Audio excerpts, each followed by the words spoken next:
Representative Bowman, the first thing I have to ask you is who's an icon to you?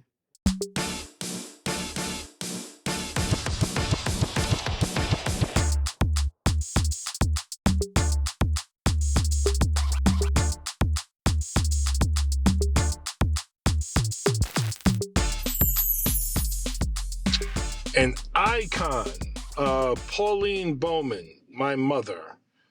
She is an absolute icon, no doubt about it for sure. Who else is an icon? Um, Malcolm X is an icon. Harriet Tubman is an icon. John Brown is an icon. Uh, hmm. Gabor Mate is an icon. Angela Davis. Man, there's like a million of them, but those are a few. Those are a few that come to mind. Beautiful. I like that answer. What made you get into politics? It's where the money is, and that's where the power is. And to be clear, not money for me. I mean, the salaries aren't great in elected office. I was making pretty much the same amount I made as a middle school principal in New York City, but the money in terms of budget decisions as it relates to policy. So money for affordable housing, money for childcare, money for climate justice, money for education, money for substance abuse and harm reduction, mediation, money for mental health supports, money for all the things, the kids and families that I have served over the last 20-something years of my life, money for the things they need, they're in government. And so, one, that's where the money is. Two, that's where the power and influence is. When you think about why concentrated poverty persists in certain communities, why we're not responding to the hurt and trauma of communities, why we don't even talk about reparations for Black Americans, it's because the so-called leaders or elected officials in our government aren't leading those conversations and aren't talking about it. And so I got tired of, serving children and families who, were completely ignored by our political system. And I thought I could run for Congress and maybe win and possibly do something about it. Yeah. I'm glad you brought up your background in education because I was going to ask you about that because I think you were a principal and a teacher in the Bronx for like 10 years, right? And or more. 20 years 20. overall. Oh, look at this. Yeah, 20. teacher and counselor / dean of students for 10 years and principal for 10 and a half years. Beautiful. And I know you had a restorative justice policy. And of course, like as an abolitionist, that's everything I want to hear about to try to avoid the school to prison pipeline. So tell me more about that. Yeah, when I was a dean at MLK High School for Arts and Technology, it was at the same time when Michael Bloomberg was mayor. And Michael Bloomberg implemented this very draconian, very punitive, very heavy-handed, militarized police approach to our high schools. And I was a dean at that time. And so I was pretty much following orders from my principal to suspend kids left and right whenever kids did something, wrong. I also had to monitor metal detectors as kids walked into my school, which was a freaking nightmare because, MLK High School is right across the street from LaGuardia High School. And in LaGuardia, they ain't got no metal detectors. Kids, I used to take the bus and the train with kids and they'd be on their iPods playing their games, relaxed, chilling, and then go right into school without incident. The Black and brown kids on the train, they ain't have none of that because they knew it would get confiscated, or they would have to turn it in before they went in. So a little thing like that just adds an extra level of stress onto the lives of kids who have to go to school with metal detectors. And so I just got tired of that, and then I had the chance to open up my own school. And when I did, I really tried to learn as much as I can about restorative practices and restorative circles and restorative justice. It was already in me kind of innately based on my personal experiences, but I wanted to learn as much about the practice as possible so that we wouldn't get into the habit of only using punitive measures to quote unquote discipline kids or to create a quality school climate and culture. And so, yeah, we got to the point after a few years where we didn't suspend any kids at all. fall from our school. And it was all about restorative practices. It wasn't that we didn't discipline kids, but discipline is about teaching and learning so they don't do it again. It's not about disciplining and then over and over and over again. That creates recidivism. And to your point, leads to suspension and leads to school to prison pipeline. Yeah. How do you try to bring that ethos to Congress? And what's your experience been like in Congress? Because I know people like me have been really happy to see you there, but then I also see when I think of the foolishness you've had to deal with, when I think of like the alarm situation with a Marjorie Taylor Greene. Tell me what it's been like. Yeah, it's been stressful, frustrating, interesting, and empowering at the same time. To come from where I come from, single mom, addiction in my family, all kind of violence around me growing up, to, being here now, it gives me a lived experience that is really important to be in Congress. Like people like us who come from where we come from need to be in Congress to inform those conversations. And the fact that I get to, talk to you and, I just was visiting a school earlier and, I mentor young Black boys, a lot. Yeah. To be able to do that is empowering, inspiring, and very, very important. On the other hand, the fact that we're not able to pass basic common sense human rights pieces of legislation like raising the federal minimum wage to $15, for example, is very frustrating. The fact that after the world rose up, after George Floyd was lynched right in front of us, and we still couldn't pass the George Floyd Justice and Policing Act was infuriating. The fact that if it's a bill supporting police or Israel, it moves through Congress with the speed of light, at the speed of light, but anything related to food security or housing security or reparations for Black people, forget about it. We can't talk about any of that. So Right. that's been a frustrating and stressful part. And then big money in politics. You got big money, which is money from corporations, money from the wealthy, pretty much controlling how we govern. Yeah. Like whether it's rooted in history or rooted in fact or rooted in research.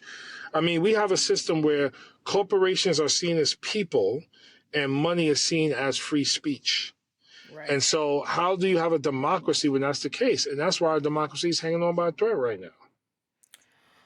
That gives me so different. I have so many different questions planned for you, and that honestly touched on so many that I want to ask. And so now I have to pick. I have to pick which one that I want to jump off from there. What do you say to the people who feel like with all these threats that democracy is hanging in the balance, and they feel, and the people who do feel like there is this rising threat to democracy, especially with the possibility of a Donald Trump getting back in office. But to those people who feel like the Democrats aren't doing enough to fight off the Republicans or to protect democracy, what do you say to that? I get it. I understand, right? Like that's real. Like when people are saying that, they really feel that way and they have evidence to feel that way and they are completely exhausted. Like they are tired of people like me, not like me personally, but people, people in my party or elected officials, being incredibly articulate, talking a good game, talking about all this stuff that they have done, and people are like, "Yo, I can't even afford to pay my utilities this month. Right. I can't even. I could barely. I'm rent burning. I'm paying 50% of my salary towards rent. I don't even want to have a kid because I'm afford childcare. Exactly. I went to college. I work 40 hours a week." And I can't even afford to live, right? That's crazy. And so they are right. Like, I completely get it. And I would make the argument that Democrats let me say it this way. Democrats govern better than Republicans. Like there Right. is data to show this. However, it is not just about data. It's about people's lived experiences. So while we could say we govern better than Republicans, vote for us, we can't say that. We gotta listen and really understand what people are going through and then figure out how to govern better for them, particularly most Yeah. vulnerable people. And just real quick, back to my frustrations. I'm a child of hip hop. I think you know that. And I always go back to the Tupac quote: "We got money for wars, but can't feed the poor." Yeah. And we spend $900 billion a year on war. We Yeah. spend several $100 billion a year on jails. We give billions, tens of billions, if not hundreds of billions of dollars in rebates to fossil fuel companies and big tech and the private sector. But we still don't have paid leave for families, and we still don't have universal child care. And so we're not taking care of, which is our responsibility, in my opinion, as members of Congress, as elected officials. We should be able to help provide for the basic needs of people, and then they will contribute to our economy. If we don't do that, we're just going to continue this cycle of poverty, trauma, depression, violence, hurt, and lower life expectancies for poor people and people of color. And I think we could just do much better. That is beautiful, and I wish more people were hearing that or hearing from people like you on the main stage, because I think a lot of people are experiencing a lot of apathy, a lot of voter apathy, and a lot of like outright and rightful indignation about Joe Biden's handling of Gaza right now. And to that, you were one of the first, like I think one of the earliest people to call for a permanent ceasefire, and you've experienced some real backlash as a result, right? So I have a lot of questions on that, and I really want you to speak to what you're experiencing right now in your reelection campaign. But what I want to ask first was, when you made the decision to come out and call for that permanent ceasefire, did you think beforehand this is something that could cost you a reelection, or something that was going to have an extreme backlash for you? I mean, I didn't really care. Okay. I'm not going to support a genocide. And it was very evident very early on that that is what Netanyahu was trying to do. It was either going to be ethnic cleansing, which means move them all the hell out of Gaza so he can annex Gaza, and in his mind, annex the West Bank. He wants Palestinians gone, whether that's through ethnic cleansing or what's happening now, which the ICG has called a plausible genocide. Whether it's with missiles or with famine. They're using both to kill the Palestinians, not just Hamas, the Palestinians. So there was no way in the world, especially based on what I've learned over the last few years in Congress, that I was going to support what Israel was doing right now. And when the ceasefire resolution came to my desk, led by my sisters Cori Bush and Rashida Tlaib, of course I signed on as an original co-sponsor, because the other resolution that they were pushing was a complete AIPAC written resolution. And one of the first lines was, condemn Hamas for this unprovoked attack. And I stopped reading at that point. I'm like, well, if we're calling this an unprovoked attack, that means we're going to ignore 18 human rights organizations calling Israel an apartheid state. And we're going to ignore 75 years of military occupation, which is illegal, or 700,000 settlers expanding into the West Bank, which is also illegal. Now, I am not justifying the killing of civilians by Hamas on October 7th. There's no justification. It's just an explanation of what the circumstances were that led to October 7th. And I believe then, and I believe now, if you want to end extremism, we need a free Palestine. So don't talk to me about, two-state solution where we're not doing anything to build a Palestinian state. Right. Right. Why do you think the Democrats and the Republicans are in such alignment when it comes to the handling of Israel, right? Because you see this large, like public outpour and outrage towards it. And it's not even just the people they call radical leftists like me, you and me, right? But it's the centrists, it's the liberals, it's people who originally started out being very pro how supporting Israel in this, who are now like, whoa. So how come it is that despite all this backlash and this election happening, we still see Joe Biden or the people making the moves that they're making? Yeah, it feels like to me the upholding of white supremacy and what white supremacy represents, and the upholding of nationalism and the upholding of settler colonialism, which is what the U.S. is, right? Which is what Canada is, which is what Australia is. It seems like they're upholding that idea as it relates to our support for Israel, and they're couching it and masking it as support in the fight against anti-Semitism. It's not. Criticism of Israel, criticism of Zionism is not anti-Semitic. I don't have a hateful bone in my body towards anyone. I just don't like anyone who tries to harm me or people for no reason, not Yeah. because anyone's a particular religion or ethnicity or any of that. And so you want to fight anti-Semitism? Hell yeah, I want to fight anti-Semitism. I want to fight all forms of hate, all forms of discrimination. But that includes discrimination, hate towards Muslims and Palestinians. But we're not Right. doing that. We're choosing one over the other. And when you look at this from a global perspective, it's usually white nations and people siphoning resources and land from black and brown people. And this is not Jamaal Bowman saying this. These are historical facts. If I didn't say this or you didn't say this, it would still be true. Yeah. The problem is they've wanted us to be silent about it, forever and for the rest of our lives. Be silent on it. When Yeah. you're not silent, it's what's happening in my race is what happens. You get called anti-Semitic, you get called anti-Israel, people think you want to eradicate Jews, and all this stuff that is like, come on, man. Ain't nobody saying all that. It's about human rights, and it's about our collective humanity, period.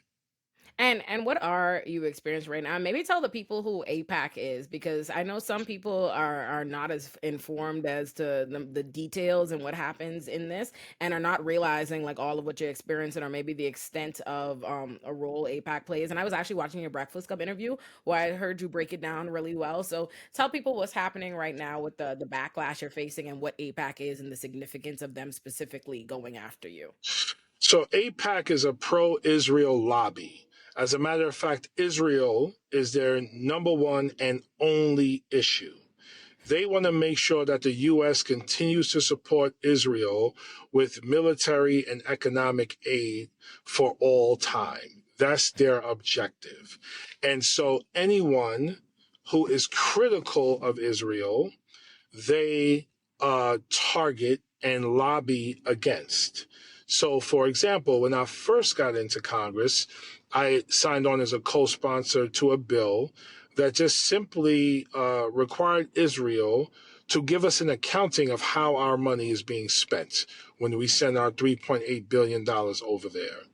And uh, and we wanted to make sure that that money wasn't being used to detain women and children, without trial or without charge in the West Bank. When we signed on to this is a bill that didn't even go to committee for markup, didn't come to the House floor for a vote, was never going to even be sniffed to be passed. They sent over 1,000 letters to my office, uh, forcing me or bullying me into standing with Israel, quote unquote. They shut down my office to the point where we couldn't even do our jobs. We couldn't even serve our constituents because of their letters, because of their calls, because of them protesting outside the office, et cetera, et cetera, et cetera. That's just one example, right? Recently, not only did I boycott the president of Israel's address in Congress, not only did I vote against a bill that said Israel is not an apartheid state, Israel is not racist, I had the audacity to call for a permanent ceasefire, right? And so they recruited someone in my district, a county executive in my community, my district, to run against me, and they are spending more in this more in this primary race than they have ever spent in their history to get someone out of Congress. They have a 60-year history, and they have pledged to spend $100 million to not just get me out of Congress, but to get Summer Lee out, Cori Bush out, Ilhan Omar out, and me out. Summer won her race, thank God. She's incredible. I knew she was going to win. I'm next. And Right. my election is June 25th, early voting June 15th.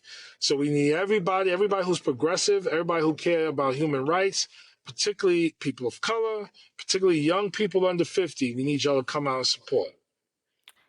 Wow. Tell me, wow, it's incredible, because I know about APAC, and I obviously know about the influence and the power APAC has, but it wasn't even until recently I heard in an interview you talk about how APAC has supported, like funded many of the campaigns of people in Congress, right? On both Democrats and Yeah? Republicans. And so that influence is huge. That influence is huge. Also, I know you've also had like these attacks, these mailers, right, where they've been Yeah, darkening, yeah, literally darkening your image. Please tell us about that. yeah. I mean, that's a classic racist attack in campaigns. It usually comes from right wing Republicans, but it's coming from a Democrat, so called Democrat now, who's running against me. But yeah, the mailer with the darkening of my skin to make me look scarier. But it hasn't only just been the mailer. It's also been, after our first debate, there were people from my district commenting under my opponent's Facebook posts saying that they hope I have a stroke and they referred to me as a thug. I And saw that. he did not condemn what they said, and all he did was simply take it down. He Yeah. also said that I take money from Hamas, which is a terrorist organization. Right. To which when someone told him to show proof, he sent them a free Beacon article, which is the most right wing, crazy, psycho article you could get. So you know the credibility there is shot, but you see where he's getting his information from. But then also, APAC targets 85% people of color Yeah. in their campaigns, and they're funded by right wing MAGA Republicans who supported 109 election deniers in 2020. So Right. APAC is a MAGA racist organization right now. Right. That is who they are, and so because I had the nerve to speak up for Palestinian humanity, and let the world know, which everyone should already know, that Palestinian lives are sacred and precious as well. APAC is pushing back and pushing back hard. $10 million in 3 weeks they spent on ads in my district. That's more than President Biden has spent all year Wow. on his campaign. So Wow. that's how much they threatened by the black man. You know how it is. And it's interesting, right? Because I see that, especially like being in New York, I get to see a lot of the ads. Like literally before we started this interview, my boyfriend was at the gym and sent me a video, like one of those campaign ads attacking you in blink playing at the gym. So it's interesting, right? Because you're part of the squad, and so you get a lot of criticism from all angles. You have the right to the right and a lot of the centrists and liberals who think you're leftist radicals, and then you have the actual left who thinks you're not leftist enough, who wish you were a leftist radical, even though you are getting all of this criticism and all of this backlash from, even like you said, like a lot of this, even like the APAC is from your own competitor on the Democrat side. So how do you deal with that? How do you navigate all that criticism? I do what I'm doing now. I smile. I smile because it's fascinating. I mean, on the one hand, you know, if I weren't standing up for the right things, I wouldn't be getting attacked. Yeah. So the fact that I'm getting attacked reminds me that I'm standing up for the right things. And thank God, I try to eat right and exercise and spend time with my wife and family. They keep me grounded. They keep me happy. But like, we got to stand up for justice. We got to stand up for humanity. We got to stand up for equality. We got to fight for that. It's our job. It's our responsibility. Like we are taking the baton from civil rights leaders. They took the baton from abolitionists. Like they took the baton from slave rebellions, right? That's why I talked about John Brown. You know what I mean? Like, Right. so it's kind of our responsibility to take the baton and move not just America but humanity forward in a direction that helps us to evolve. I mean, I just want to live in a world without war. I want to live Yeah. in a world where every child has access to clean water and and healthcare, and education. Yeah. I want to know what that world looks like, what that world sounds like, what that world feels like. The world we live in now, man, is a world, especially with social media, is just accelerating. It's like a Yeah. world of apathy and despair Yeah. and oligarchy, and so we got the wealthy, powerful elite controlling everything, and the rest of us, we're either accepting of the matrix and plugged in and just going along with it, or people like you and me, we're the freedom fighters, we're the people, the resistance, who are super frustrated and stressed by this whole thing. Yeah. What do you I'm not of this mind, but I see this comments a lot from black people in my comments. So I know there is at least a population of black people who feel like what's happening in Gaza, what's happening with Palestinian people is not our fight, not our problem, and that they not only should they feel like we shouldn't be dying on this hill, but they feel like we are hurting Black people being able to get our issues to the top, or if our messengers or our advocates are getting, attacked or canceled or losing their spots because they're speaking up for Gaza. What do you say to those people? Yeah, I disagree. Mhm. I think that we should not have a scarcity mindset, right? It is not us versus them. There are enough resources in this abundant world to fight injustice on multiple fronts, right? Yeah. But even bigger than that, and more important than that, fighting for Palestinian lives and rights is a fight against white supremacy Yeah. and the ideology of white supremacy. And so it is a collective fight. We are not going to defeat white supremacy or the psychosis of whiteness if we uh, take a crabs in the barrel, deficit scarcity thinking approach.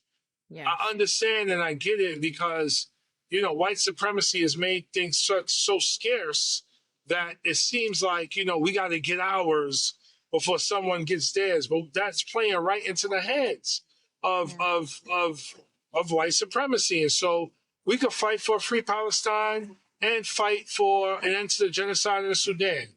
We could Yeah. fight for free Palestine and fight for Tigray. We could fight to end child slavery in the Congo. But in order to win that fight, we have to beat white supremacy.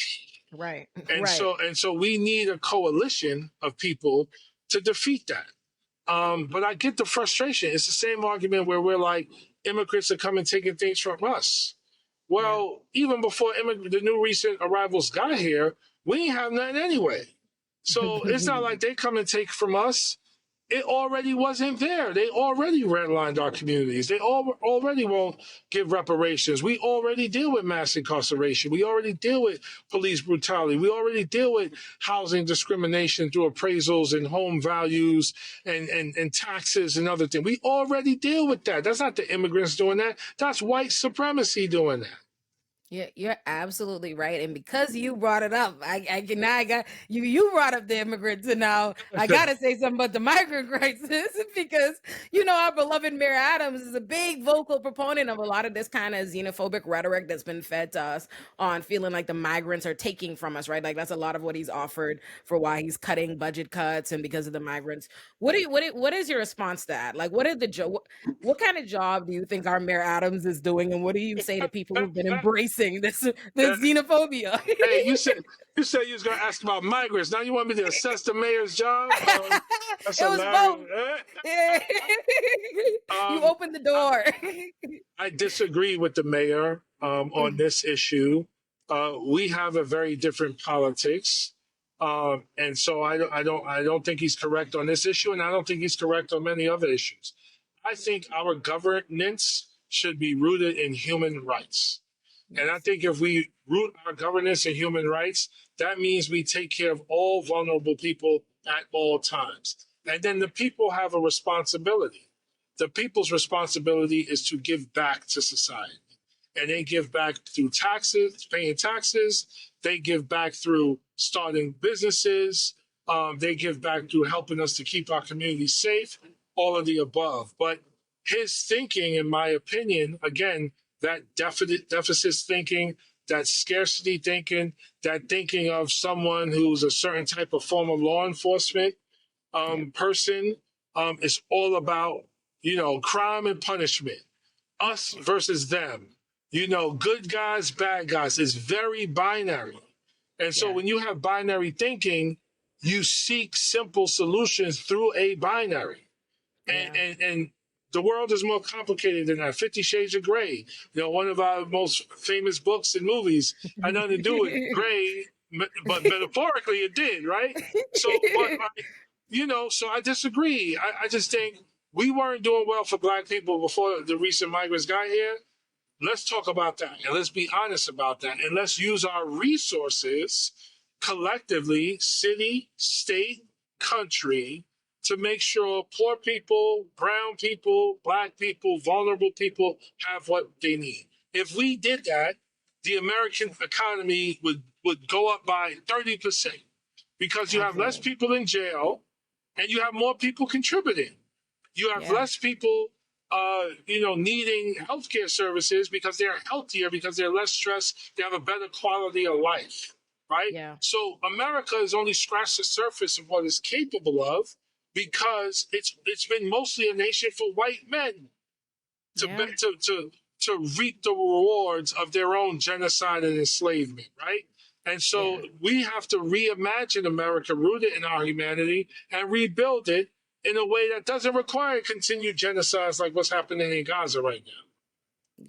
That's a beautiful answer. That I think I think a beautiful way for you to evidence that, right? Because a lot of people, when they hear you talking about one issue, especially talking about a Gaza, they think, okay, that means your energy is focused here and you can't do this and you're not thinking about black people or other groups. So what have you done while you've already been in Congress? What have you been able to do for black people specifically, but also just your district in general?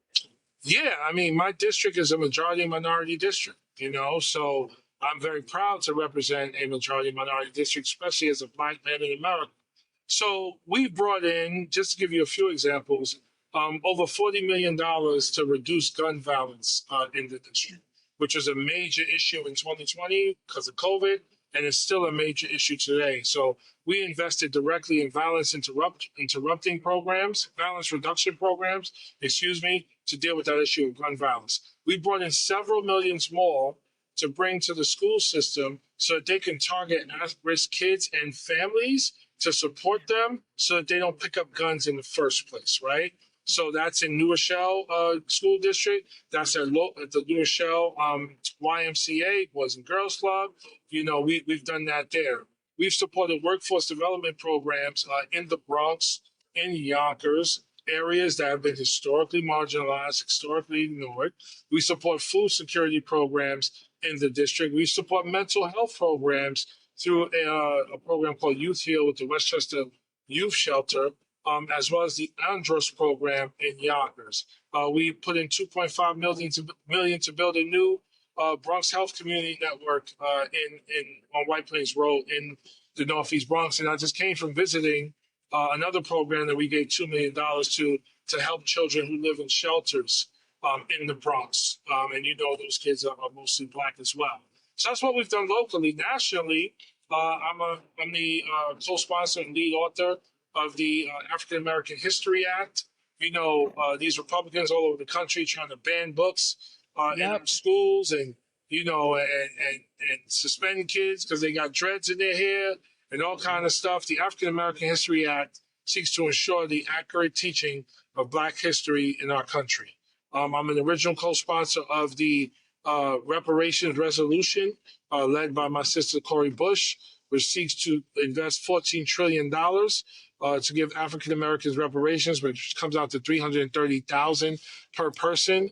It's very Beautiful. interesting how much I've been criticized for this bill, of course, mostly by non-Black people, but they're like, oh, how are we going to pay for it? We can't afford it. It's unrealistic. Even my opponent is like, it's unrealistic. My opponent is saying it's unrealistic, and Black people still thinking about voting for this dude. It's really, Right. really unbelievable. So those are just a few things I've done since in Congress. What limitations have you been surprised about in Congress, right? Because like we never know how these systems are going to work once we get there. What were you shocked to find out? Yeah, I don't know if it was a shock because I didn't really know what I was walking into. I just kind of went with the flow. But in terms of limitations, I think that's a good word and good way to ask the question.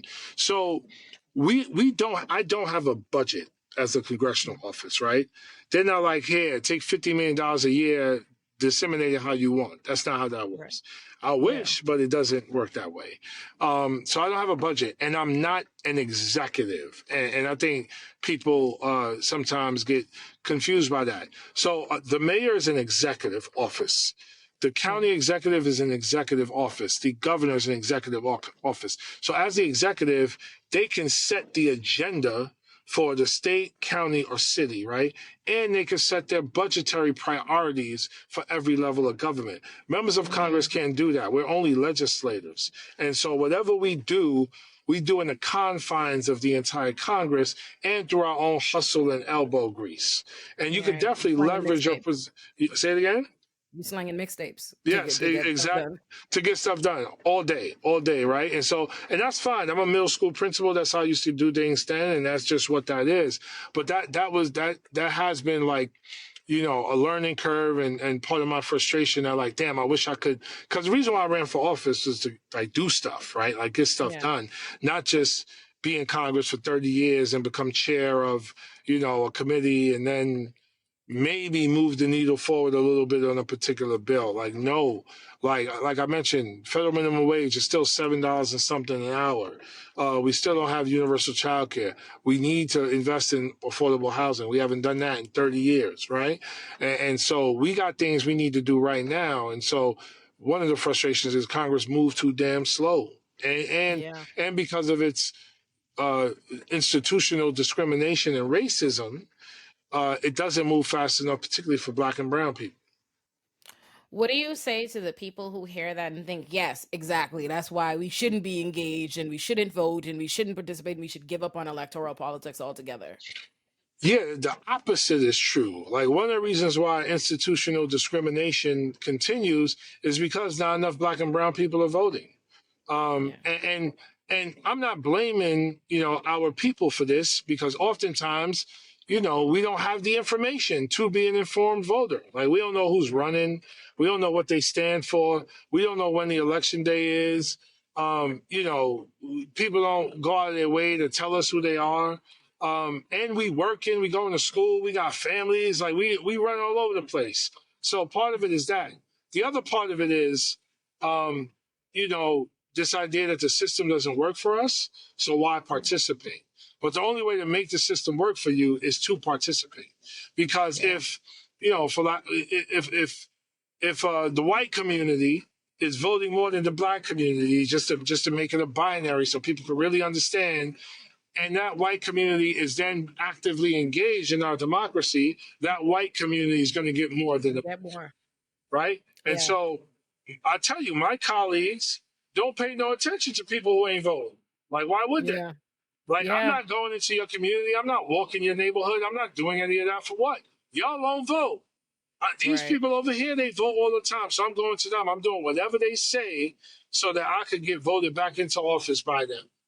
Yeah. Right? So you gotta participate and you gotta vote. But it's not just vote, it's accountability. Once you vote me Yeah. in, how are you working with me to hold me accountable and then to help me do my job as a member of Congress? That's our collective responsibility. I promise I only have a few more questions. You keep giving me like good questions to ask based on what you're saying, right?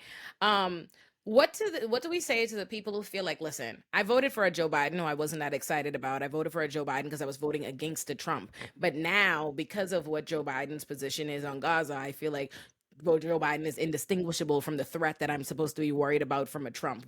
And I now see not voting for him, or at least proclaiming that I won't vote for him, as holding him accountable, right? What do you say to them? I understand. I respect and appreciate that because, especially if one is Palestinian, right, Yeah. or Muslim, by extension, and even Christian Arabs. It's the same family, right? So Right. I completely get that and understand that. And I actually don't know what to say to y'all Yeah. because I really get it. I can't even, I watch it on Democracy Now, Al Jazeera, social media. You see infants burned alive, right? And Rashida Yeah. Tlaib is not just a colleague; she's like my friend. She's like my sister, and she's the only Palestinian voice in Congress. And I experience her pain with her as she goes through trying to work with my colleagues who don't care anything about Palestinians. So I 100% get that. It is not. It is different as it relates to domestic policy specifically. Trump has said that he is in favor of mass deportation. Yeah. He's in favor of Muslim bans. He's in favor of using military to respond to peaceful protests. He's in favor of, quote unquote, getting rid of the radical left. He's in Yeah. favor of being dictator for a day, quote unquote. Some of his heroes are Putin and others, right? So Trump could be the Hitler of our country Yeah. for black and brown people if he got in. So Right. I believe he's incredibly dangerous. And I also worry about um, militias and how empowered white nationalists will be under Trump. Yeah. They may be, he may give birth to another 1,000 Dylan Roofs, you know, and all these other people who commit mass shootings in black churches, Jewish churches, Muslim churches, right? Yeah. So he's a clear and present danger. And then the last thing I'll say is, again, selfishly as a Democrat, if Democrats have all three, House, Senate, and White House, we can actually govern. Right. We can't govern right now with Republicans in control of the House. And then last time Trump was in there, like his major accomplishment was the Trump tax cuts for the wealthiest Americans, trillions Right. of dollars. And how does that help us? The check that black people got from Trump last time, that was a check that was negotiated by Democrats who controlled the House and the Senate.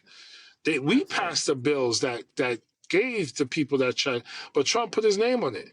Trump is the Yeah. ultimate, snake oil salesman, used car salesman. Like he's a colonizer, right? And Yeah. manipulator. And so, he makes things seem like they better than they are.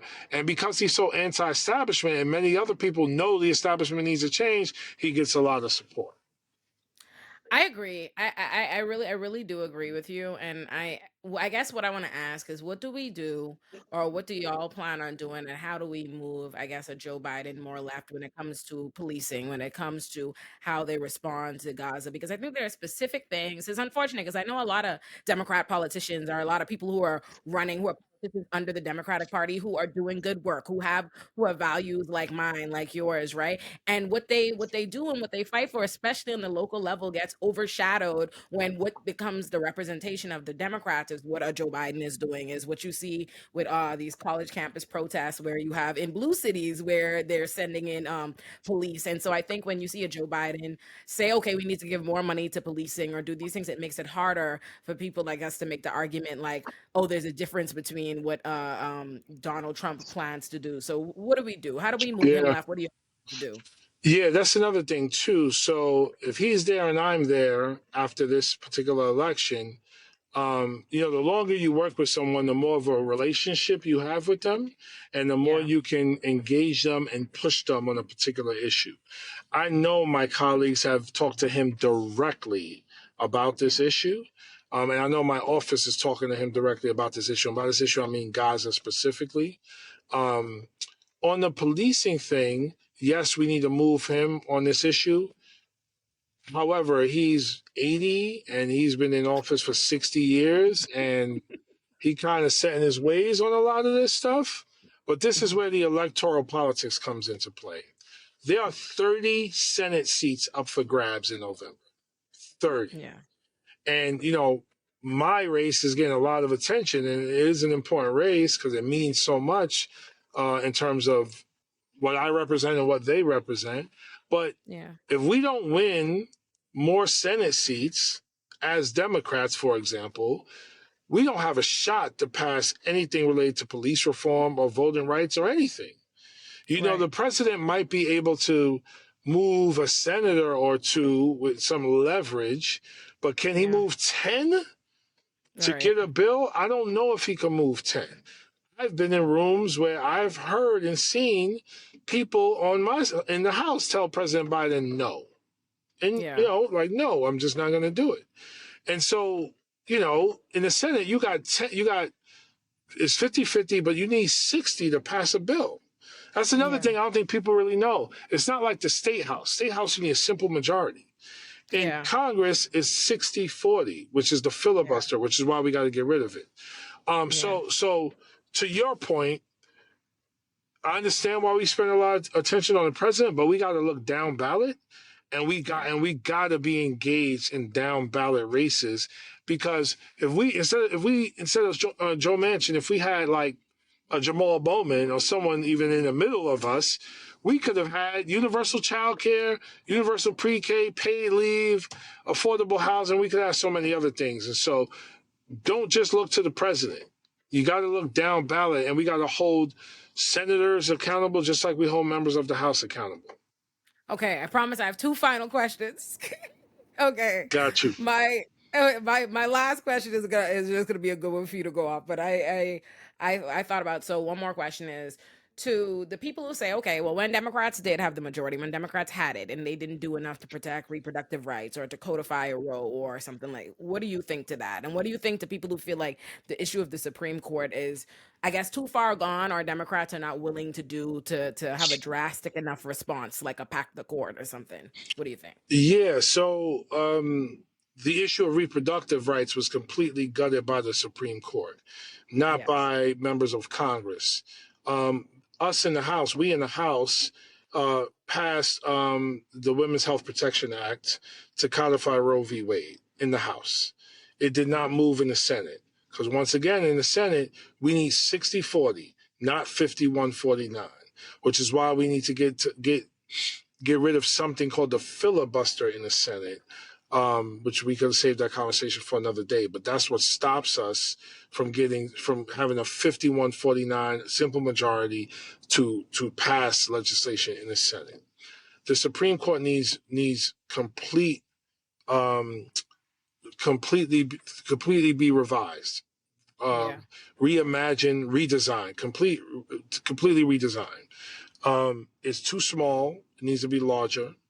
Yeah. We need ethics reform. So if someone violates ethics, they need to be removed or disciplined. Clarence Thomas. Yeah, exactly right. and we need term limits, in my opinion, Yes. because these lifetime appointments, rooted in a particular way of thinking over a lifetime, is not helping the American people. Expanding it is critical because this 9-member Supreme Court has been in place since like 18 something, like the late 1800s. And that's when the United States was 30 million people. We are 330 million now. So they don't even have the bandwidth to respond to the cases that come before it. They have to pick and choose, right? And so Supreme Court is as it's currently constituted, is obsolete. Our democracy, as it's currently constituted, is obsolete and too controlled by corporate interests. So we need to get big money out of politics. Like right now, you can have someone could put $20 million against me, and they don't even have to report where the money's coming from. That's crazy. Wow. Right? Wow. So that get big money out of politics, end the filibuster, so we don't have minority rule in the Senate. And minority rule simply means the Democratic senators represent more people than the Republican senators because they're in smaller states. Yet their votes in the Senate carry as much weight as the Democratic votes. That's minority rule. That is not democracy. And then electoral college reform, in terms of, one person, one vote. And one person, one vote would mean that Trump would have never been president in the first place. Right. And I know we got our problems with Hillary, but I think she would have been, better than Trump. And we could have moved her to the left as well, even though she also, sometimes, sometimes I hate trying to defend, my party, quote unquote. Because, man, they be saying some wild stuff, boy. And I'm like, come on, man, why are you wilding right now? That's wild. Can I say that? It's crazy. Okay, my last question. My last question. What are the core values and missions of your platform that you want voters to keep in mind when they think about you on the 15th and the 25th? Equity, equality, humanity, community, love, vision, opportunity. We have a democracy that is hanging by a thread because we don't govern from the perspective of humanity or equity or equality. We have no vision for what's possible. We don't have radical beliefs about the future of the American people that's rooted in equity and equality for all people. And so that's what we need. Like, we have to, talk about reparations. Reparations is about repairing the harms of the past, right? To build a new future. That's what we absolutely need to do. And, because of my background, because of where I come from, that shapes how I govern, right? Like, my raised by a single mom, and she worked in the post office, and I was a teacher, and my wife's still a teacher. Like, we working class, that's what we are. We're working class. And so I govern from the perspective of the working class, and helping the working class is what's going to move the district and the country forward. My opponent is a puppet for APAC. Like, he's Yeah. he's literally bought and paid for by them and their Republican donors. And he'll say or do anything to win for them. And their Yeah. number one issue is Israel, not the Bronx, not Mount Vernon, not Yonkers, not New Rochelle. It's Israel. And so we got to elect one who, you know, I've done incredible work in education even before getting to Congress, versus a lifelong politician who's bought and paid for by AIPAC. Hey. So Hey. yeah. Beautiful. Thank you so much, Representative Bowman. This was wonderful. Thank Thank you. you.